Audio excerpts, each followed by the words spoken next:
بسم اللہ الرحمن الرحیم۔ السلام علیکم۔ 17 اگست 2021 کی صبح PIA کی ایئر بس 320 خالی ہوائی جہاز اسلام آباد ایئرپورٹ سے کابل ایئرپورٹ کے لیے روانہ ہوا۔ کابل میں ایئرپورٹ اور اس کے ارد گرد کے حالات بہت تیزی سے خراب ہو رہے تھے۔ اسلام آباد ایئر ٹریفک کنٹرول پہلے ہی الرٹ ہو چکا تھا۔ اس خراب صورتحال میں بہت بڑی تعداد میں ہوائی جہاز کابل سے نکل کر اسلام آباد ایئرپورٹ آ سکتے تھے۔ یہ تمام فلائٹس وہاں پر پھنسے ہوئے لوگوں کو نکالنے کا کام کریں گی۔ ادھر کابل ایئر ٹریفک کنٹرول جو ابھی تک ایک پرائیویٹ کمپنی چلا رہی تھی، جو نہ صرف کابل ایئرپورٹ پر لینڈنگ ٹیک آف کرواتی تھی بلکہ کابل ایئرپورٹ کے اوپر سے گزرنے والے ایئر روٹس پر انٹرنیشنل ہوائی جہازوں کی ٹریفک کو بھی کنٹرول کرتی تھی، کیونکہ امریکہ کی فوج کی روانگی کے بعد وہاں سیکیورٹی نہ ہونے کی وجہ سے کام کرنا ناممکن تھا۔ یہ company Kabul air traffic control کو بند کرنے کا ارادہ کر چکی تھی۔ اس وقت کابل میں حالات بہت خراب ہو چکے تھے اور ایئر ٹریفک کنٹرول کا مستقبل بہت انسرٹن تھا۔ بہت بڑی تعداد میں لوگ پہلے ہی کابل ایئرپورٹ پر جمع ہو چکے تھے۔ یہ سب افغانستان سے نکل جانے کی امید میں ایئرپورٹ پر آ کر بیٹھ گئے تھے۔ اس وقت ہر وہ ملک جس کے لوگ افغانستان اور خاص کر کابل میں پھنسے ہوئے تھے، انہیں وہاں سے بحفاظت نکالنے کے لیے فلائٹس پلان کر رہے تھے۔ ایسے میں اسلام آباد ایئرپورٹ پر ایئر ٹریفک کنٹرول پر بہت پریشر تھا۔ کابل ایئرپورٹ پر ایئر ٹریفک کنٹرول نہ ہونے کے برابر رہ گیا تھا۔ ایسے میں بہت سے ہوائی جہاز کابل سے ٹیک آف کرنے کے بعد بارڈر پر آ کر اسلام آباد یا پشاور ایئر ٹریفک کنٹرول کو رابطہ کر رہے تھے۔ وہاں سے یہ ہوائی جہاز اسلام آباد ایئرپورٹ لینڈ کرتے اور اپنے ساتھ لائے ہوئے لوگوں کو اسلام آباد ایئرپورٹ پر اتار دیتے۔ اسلام آباد ایئرپورٹ پر اتنا رش ہو چکا تھا کہ بیٹھنے کی جگہ نہ ملنے پر یہ لوگ کوریڈورز میں بھی لیٹے یا بیٹھے ہوئے دکھائی دیتے تھے۔ اس ٹینس صورتحال میں اسلام آباد ایئرپورٹ کی انتظامیہ نے بہت زبردست پرفارمنس دی۔ مختلف ممالک سے آئی ہوئی فلائٹس ان لوگوں کو اسلام آباد ایئرپورٹ سے واپس لے جا رہی تھیں۔ اسلام آباد ایئر ٹریفک کنٹرول میں ہم نے اس وقت خصوصی بندوبست کر رکھے تھے۔ پورے اسلام آباد ایئرپورٹ پر ایک ایمرجنسی نافذ تھی۔ PIA کی ایئر بس 320 کی فلائٹ نے 17 اگست کی صبح 10:15 بجے کابل ایئرپورٹ پر لینڈ کیا۔ اس وقت کابل ایئرپورٹ کی صورتحال بالکل نارمل تھی اور ایئر ٹریفک کنٹرول نارمل کام کر رہا تھا۔ PIA کی اس فلائٹ کا ڈپارچر تقریباً 3 گھنٹے کے بعد ہونا تھا۔ لینڈ کرتے وقت اس فلائٹ کے پائلٹس نے یہ نوٹ کیا کہ انہیں 2 جنگی ہیلی کاپٹرز نے گھیرے میں لے کر حفاظت سے پارکنگ سٹینڈ تک پہنچایا ہے۔ یہ بڑی عجیب بات تھی اور اس طرف کو اشارہ کر رہی تھی کہ کچھ گڑبڑ ضرور ہے۔ اس وقت تک کابل ایئرپورٹ پر PIA کا ایک 777 قطر ایئر ویز کی ایک فلائٹ اور ایئر انڈیا کی فلائٹ بھی لینڈ کر چکی تھی۔ کابل ایئرپورٹ کو 2 حصوں میں ڈیوائیڈ کیا گیا تھا، سول ہوائی جہازوں اور ملٹری ہوائی جہازوں کے لیے الگ الگ جگہ۔ رن وے کی ایک سائیڈ سول کے پاس تھی اور دوسری سائیڈ ملٹری کے لیے۔ کابل ایئرپورٹ کے ارد گرد پہاڑوں سے اٹھتا ہوا دھواں دکھائی دے رہا تھا اور ایئرپورٹ پر ہیلی کاپٹر ٹریفک بہت بڑھ چکی تھی جو لوگوں کو مسلسل لا رہی تھی۔ ادھر رن وے پر پبلک نے آنا شروع کر دیا اور پھر آہستہ آہستہ ایپرن یعنی ہوائی جہازوں کے کھڑے ہونے کی جگہ لوگوں سے بھر گئی۔ بس یہی وہ آخری وقت تھا جب تک کابل ایئر ٹریفک کنٹرول کام کر رہی تھی۔ اس کے بعد اچانک کابل ایئر ٹریفک کنٹرول نے ہوائی جہازوں کو کال کیا کہ وہ ایمرجنسی میں ٹاور اور ایئر ٹریفک کنٹرول سینٹر خالی کر رہے ہیں، ایویکویٹ کر رہے ہیں اور وہ موبائل ایئر ٹریفک کنٹرول میں شفٹ ہو کر بہت جلد کال کریں گے۔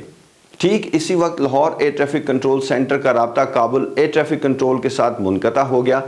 اب لاہور اور اسلام آباد ایئر ٹریفک کنٹرول کو کابل کی طرف سے آنے والے کسی ہوائی جہاز کی کوئی انفارمیشن نہیں مل رہی تھی اور نہ ہی Kabul air traffic control phone اٹھا رہا تھا۔ Lahore air traffic control centre نے کابل والے روٹ پر ٹرانزٹ ہوائی جہازوں کو ہٹانا شروع کر دیا۔ یہ ری روٹنگ بہت مشکل کام ہوتا ہے۔ عموماً ٹرانزٹ ہوائی جہازوں کی لمبی لمبی لائنیں لگی ہوتی ہیں۔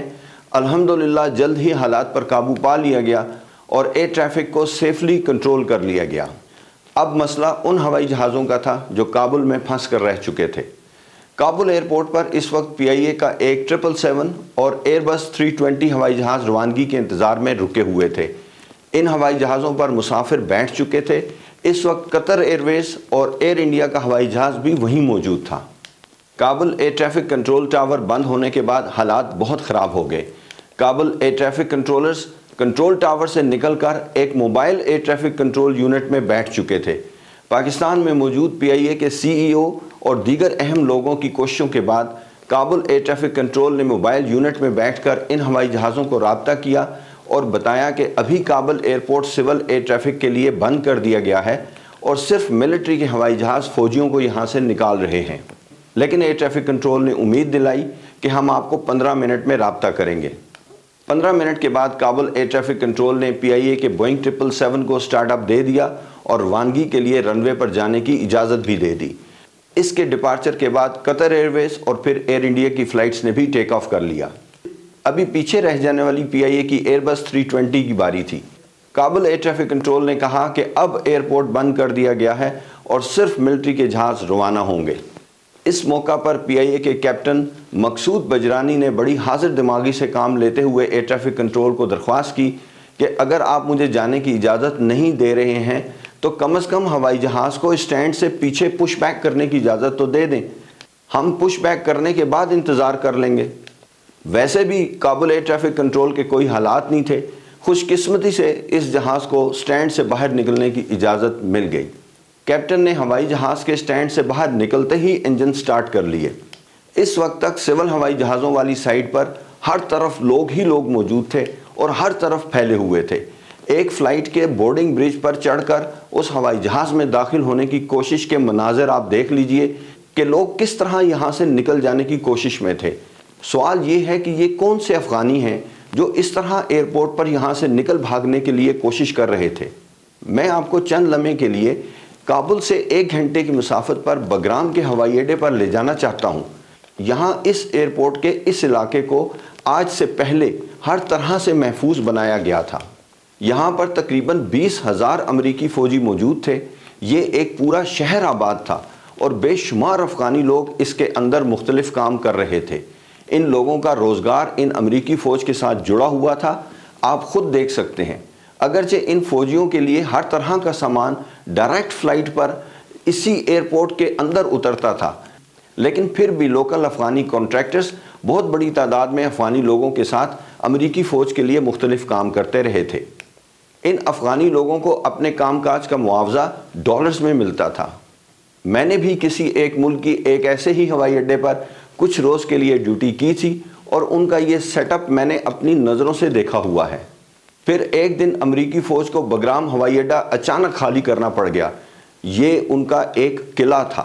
امریکی فوجی ایمرجنسی کی حالت میں بگرام کا ہوائی اڈا خالی کر کے کابل ایئرپورٹ کی طرف روانہ ہو گئے۔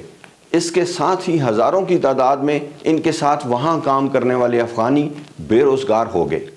ان تمام افغانی لوگوں کو اپنی سیکیورٹی کے لیے بھی شدید خدشات تھے اور یہی لوگ اس وقت کابل ایئرپورٹ پر ہزاروں کی تعداد میں آ کر بیٹھ گئے تھے کہ کسی طرح وہ بھی افغانستان چھوڑ کر دوسرے ملکوں میں چلے جائیں۔ کابل ایئرپورٹ پر ایک طرف سول اور دوسری طرف ملٹری کے جہاز اور فوجی تھے۔ انہوں نے وہاں اپنی پوری سیکیورٹی رکھی ہوئی تھی۔ جب سول سائٹ پر ہر طرف افغان پبلک آ گئی تو یہاں سے ہر طرح کی سیکیورٹی ہٹا لی گئی تھی اور یہاں پر موجود ہوائی جہازوں کو اپنا بندوبست خود کرنے کے لیے چھوڑ دیا گیا تھا۔ آپ خود سوچئے، ان میں کئی جہازوں میں بورڈنگ ہوئی تھی، لوگ پیسنجرز بیٹھے ہوئے تھے اور نیچے یہ تمام افغان پبلک وہاں پہ موجود تھی۔ ادھر پیچھے رہ جانے والی PIA کی ایئر بس 320 کے کیپٹن بجرانی نے کچھ دیر انتظار کرنے کے بعد بغیر اجازت خود ہی رن وے کی جانب موو کر دیا۔ انہیں اس وقت اجازت کہاں سے ملتی؟ ایئر ٹریفک کنٹرول کا تو پتہ نہیں کیا حال تھا، وہ تو بند ہی ہو چکا تھا تقریباً۔ کابل ایئرپورٹ پر حالات کنٹرول سے باہر ہو چکے تھے۔ رن وے کے نزدیک پہنچنے کے بعد تقریباً 1 گھنٹہ تک اس فلائٹ نے وہاں انتظار کیا۔ وہ اپنے سامنے ملٹری ٹریفک کو رن وے پہ ٹیک آف کرتے ہوئے دیکھ رہے تھے۔ کیپٹن پر دباؤ بڑھتا جا رہا تھا کہ اگر ہمیں اجازت نہیں مل رہی تو ہمیں ٹیک آف کر جانا چاہیے بغیر اجازت۔ 1 گھنٹہ انتظار کرنے کے بعد ایندھن بھی کافی مقدار میں جل چکا تھا۔ اچانک ایئر ٹریفک کنٹرول کی فریکوینسی پر ایک آواز آئی، Kabul air traffic control 0، Kabul air traffic control 0۔ اس کا مطلب یہ تھا کہ اب کابل ایئر ٹریفک کنٹرول نہیں ہے، آپ کی اپنی مرضی ہے، جو مرضی کریں۔ رن وے پر اگرچہ بہت لوگ تھے، لیکن جب بھی کسی ملٹری کے ہوائی جہاز نے ٹیک آف کرنا ہوتا تھا تو ان کے ملٹری ہیلی کاپٹرز رن وے پر بہت نیچی پرواز کرتے تاکہ لوگ ڈر کر رن وے سے ہٹ جائیں۔ لوگ کچھ دیر کے لیے رن وے سے ہٹ جاتے تھے، پھر جیسے ہی لوگ رن وے سے ہٹتے تو ملٹری کا ہوائی جہاز ایک ایک کر کے ٹیک آف کرنا شروع کر دیتے۔ PIA کی اس فلائٹ کے کیپٹن اپنے سامنے یہ سب کچھ ہوتا ہوا دیکھ رہے تھے۔ اس وقت ان کے جہاز کے آگے 2 فائٹر ایئر کرافٹ رن وے کلیئر ہونے کا انتظار کر رہے تھے۔ کیپٹن نے اسے اپنے لیے سنہرا موقع سمجھتے ہوئے فوراً ہی ڈپارچر کا فیصلہ کیا اور ان فائٹر ایئر کرافٹس کے پیچھے رہتے ہوئے ٹیک آف کرنے کی پوزیشن لے لی۔ یہ انتہائی اہم اور ٹھیک فیصلہ تھا، کیونکہ انہیں معلوم تھا کہ ان کے لیے تو کسی نے رن وے کلیئر کروانا نہیں ہے۔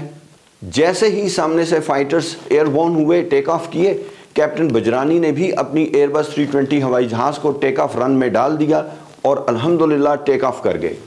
موسم صاف تھا اور کیپٹن نے اپنے ارد گرد کے ہوائی جہازوں کو ویژولی دیکھتے ہوئے اپنا رخ پاکستان کی جانب کر لیا۔ تقریباً 16,000 فٹ کی بلندی پر انہیں دوحہ ایئر ٹریفک کنٹرول نے رابطہ کیا اور انہیں دوسرے ہوائی جہازوں کے ساتھ سپریشن دی، یعنی انہیں دوسرے ہوائی جہازوں سے سیف حد تک دور رکھا اور بحفاظت پاکستان کے بارڈر تک پہنچا دیا۔ اس جگہ PIA کی فلائٹ نے اسلام آباد ایئر ٹریفک کنٹرول سے رابطہ کیا اور ایئر کرافٹ کے اندر اناؤنسمنٹ کی کہ ہم پاکستان کی فضائی حدود میں داخل ہو چکے ہیں الحمدللہ۔ آپ سوچئے کہ اس وقت ہوائی جہاز میں موجود لوگوں کی کیا حالت ہوئی ہوگی۔ کیپٹن بجرانی کے اس زبردست کام کو بہت سراہا گیا۔ اتوار کی شام تقریباً 7 بجے کے قریب اس جہاز نے اسلام آباد ایئرپورٹ پر لینڈ کیا۔ اب ذرا کابل ایئرپورٹ سے روانہ ہونے والے C-17 ہوائی جہاز کی آخری ملٹری فلائٹ کا منظر بھی دیکھ لیں۔ میں نے اپنی پوری سروس بلکہ پوری زندگی میں اس طرح کے مناظر نہیں دیکھے۔ اپنی زندگی کی پرواہ کیے بغیر لوگ اس بھاگتے ہوئے ہوائی جہاز کے مختلف حصوں پر چڑھ کر بیٹھ گئے تھے کہ شاید وہ اس طرح اس ہوائی جہاز کے ساتھ ہی کسی دوسری ملک میں پہنچ جائیں گے۔ میرے لیے یہ مناظر بہت اداس کر دینے والے اور دکھی تھے۔ اللہ تعالیٰ آپ کو اپنی حفظ و امان میں رکھے، آپ کا سفر بخیر ہو۔ نیکسٹ ویڈیو تک کے لیے اجازت چاہتا ہوں۔ اللہ حافظ۔